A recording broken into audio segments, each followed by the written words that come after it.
আমরা লক্ষ্মীর ভান্ডার চাই না, আমরা শিক্ষা চাই, স্বাস্থ্য চাই, শিল্প চাই। খুব ভালো, কিন্তু তার আগে আপনারা লক্ষ্মীর ভান্ডারের টাকা নেওয়া বন্ধ করুন।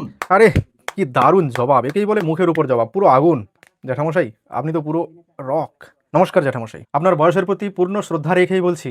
আচ্ছা ধরুন আপনি মাঠে আপনার নিজের জমিতে চাষ করে দিব্যি খাচ্ছিলেন, হঠাৎ একজন লোক, হয়তো হতে পারে আপনার বন্ধু, একটা মই নিয়ে উপস্থিত, সঙ্গে 2 প্যাকেট চানাচুর আপনাকে উঁচু একটা জায়গায় তুলে দিয়ে হাতে 2 প্যাকেট চানাচুর ধরিয়ে দিল। আপনি ভাবলেন বাহ, উঁচুতে বসলাম, চানাচুরও খাচ্ছি, বেশ মজা তো। পরক্ষণেই দেখলেন নিচেছে যে ওই মইটা নেই, সরিয়ে নিয়েছে। তারপর আপনার জমি থেকে সমস্ত ধান কাটতে শুরু করেছে, লুটতে শুরু করেছে। আপনি উঁচুতে আটকে আছেন, নিচে নামতেও পাচ্ছেন না, কারণ সিঁড়ি নেই, আপনার জমি ধানও নেই। বাঁচার জন্য অনিচ্ছা সত্ত্বেও আপনি ওই 2 প্যাকেট চানাচুর খেতে শুরু করেছেন। ধুকে ধুকে বেঁচে আছেন। আপনার ইচ্ছে হচ্ছে চানাচুরের প্যাকেটটা ছুঁড়ে ফেলি, কিন্তু পারছেন না, কারণ আপনার খিদে পেয়েছে। আপনাকে ওই খিদে মেটাতে হলে, খেয়ে বাঁচতে হলে ওই চানাচুর ছাড়া অন্য কোনো বিকল্প নাই। আপনি বুঝতে পারছেন আপনার সঙ্গে অন্যায় হচ্ছে, তাও আপনি যে ব্যক্তি অন্যায় করছে তার দেওয়া চানাচুরের প্যাকেট আপনি ছুঁড়ে ফেলতে পারছেন না। আপনার ইচ্ছে সত্ত্বেও আপনি পারছেন না, কারণ কি, ওইটা ছাড়া আপনার কাছে দ্বিতীয় কোনো বিকল্প নেই। এবার আপনি নিচে তাকিয়ে ওই ব্যক্তির দিকে উদ্দেশ্য করে বলছেন, আরে ভাই, আমার তোর দেওয়া চানাচুর চাই না, আমি তোর চানাচুর চাই না, সিঁড়িটা লাগাও, আমাকে নিচে নামতে দাও, আমার জমি আমাকে ফিরিয়ে দাও। তখন ওই ব্যক্তি যদি বিদ্রুপ করে আপনাকে বলে, চাই না করছো যখন, খাচ্ছ কেন, ফেলে দাও, নিচ্ছ কেন আমার চানাচুর, তখন আপনার কেমন লাগবে? কিন্তু তার আগে আপনারা লক্ষ্মীর ভান্ডারের টাকা নেওয়া বন্ধ করুন। জ্যাঠামশাই, পরিস্থিতি বুঝুন। আজ গোটা বাংলা, গোটা দেশের পরিস্থিতি ঠিক এমনটাই।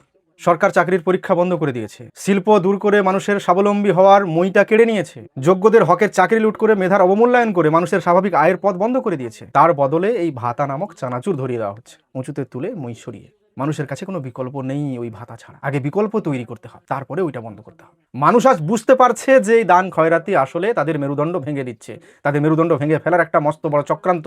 মানুষ বুঝেও এটা নিতে বাধ্য, কারণ এটা সেই আফিমের মতো, যা মানুষ খেতে চায় না, কিন্তু খিদের জ্বালায় কিংবা ওষুধের খরচা জোগাতে বাধ্য হয়ে নেয়, কারণ বিকল্প সব রাস্তা আপনারা বন্ধ করে দিয়েছেন। মানুষের অসহায়তাকে নিয়ে বিদ্রুপ করবেন না। পেটে ভাত আর হাতে কাজ থাকলে লাইনে দাঁড়িয়ে কেউ ভিখারির মতো হাত পাতে না। যদি সত্যি কল্যাণ চান, দেশের সমাজের মানুষের ভালো চান, তাহলে সরকারকে বলুন মানুষকে ওই সামান্য টাকা না দিয়ে মইটা ফিরিয়ে দিতে, অর্থাৎ চাকরি আর শিক্ষার ব্যবস্থা করতে, মানুষের নিজের মাঠ, নিজের ক্ষেত, নিজের জমি ফিরিয়ে দিতে। দেখবেন তখন আর কেউ আপনার ওই ভাতার টাকার দিকে ফিরেও তাকাবে না। আর হ্যাঁ, এই কথাগুলো শুধুমাত্র বর্তমান আমাদের রাজ্যের সরকারকে নয়, কারণ বর্তমান দেশে যতগুলো সরকার চলছে, যতগুলো রাজ্যে, প্রায় প্রত্যেকটা রাজ্যে এরকম কিছু না কিছু দান খয়রাতি করছে, এবং আমাদের কেন্দ্র সরকারও করছে, কারণ সরকার জানে যে এটা আফিমের মতো। তাই আমি নির্দিষ্ট কোনো সরকারকে এটা বললাম না। পশ্চিমবঙ্গে বর্তমান তৃণমূল সরকার 1500 দিচ্ছে, 1800 দিচ্ছে, আর যারা আসতে চাইছে বিজেপি, তারা বলছে আমরা 2000 দেবো, মানে তারা আরো ভয়ঙ্কর। সিপিএমও যে খুব একটা ভালো হবে সেটাও বলছি না। পশ্চিমবঙ্গের মানুষের মানসিকতা এমনটা হয়ে গেছে, তাই সাধারণ মানুষকেও সচেতন হতে হবে আর সরকারকেও ভাবতে হবে। আমাদের মানসিকতার পরিবর্তন হওয়া দরকার। তৃণমূল, বিজেপি, সিপিএম, কংগ্রেস, ভারতবর্ষে যতগুলো রাজনৈতিক দল রয়েছে, প্রত্যেকটি রাজনৈতিক দলকে একজন সাধারণ মানুষ হিসেবে